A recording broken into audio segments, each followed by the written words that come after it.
Long ago, there was a similar boat.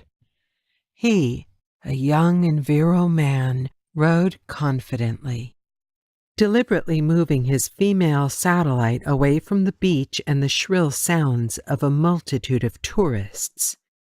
She reclined on the boat's stern, her long legs stretched out and her hands clasped behind her head. In this position, her breasts achieved monstrous proportions. Once in a while she bent towards the stern of the boat and lowered her palm into the water, enjoying how it streamed through her fingers. Of course, sitting on the narrow bench was not very comfortable, and she was constantly shifting positions, as if to tease him.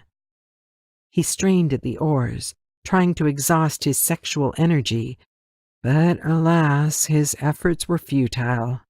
As soon as they had moved far enough away from the shore, of course, he intended to move closer to her and just let whatever was to happen, happen. Yet she sat calmly, completely oblivious to the rower.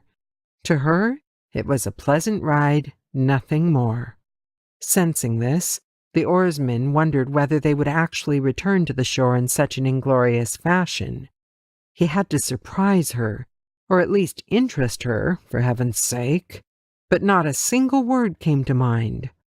On a schoolboy's impulse, that's essentially what he was anyway, he suddenly got up and dove overboard.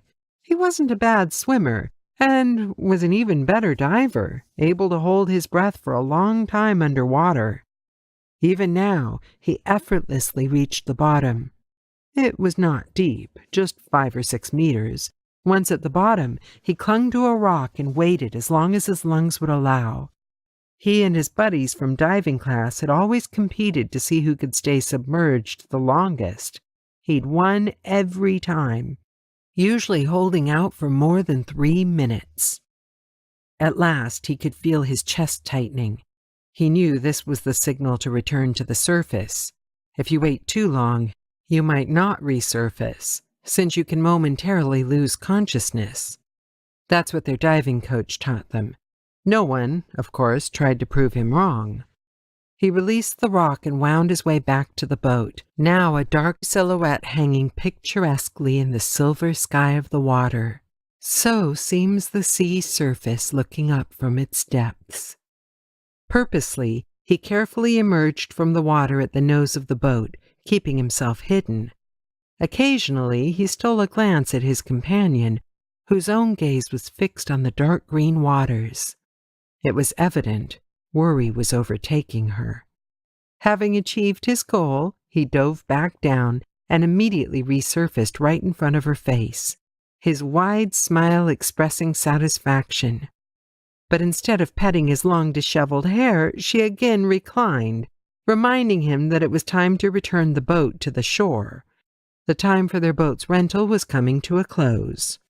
He scurried back on board and slowly started moving the oars, but the water seemed to thicken, as if feeling his desire not to return to the shore. During their first 3 days together, Serge, as they called our hero at the time, was the quieter of the two, once in a while muttering some insignificant phrases. The first time he saw her, he silently followed her for a long time. She walked along easily, shifting her long, rather well-proportioned legs.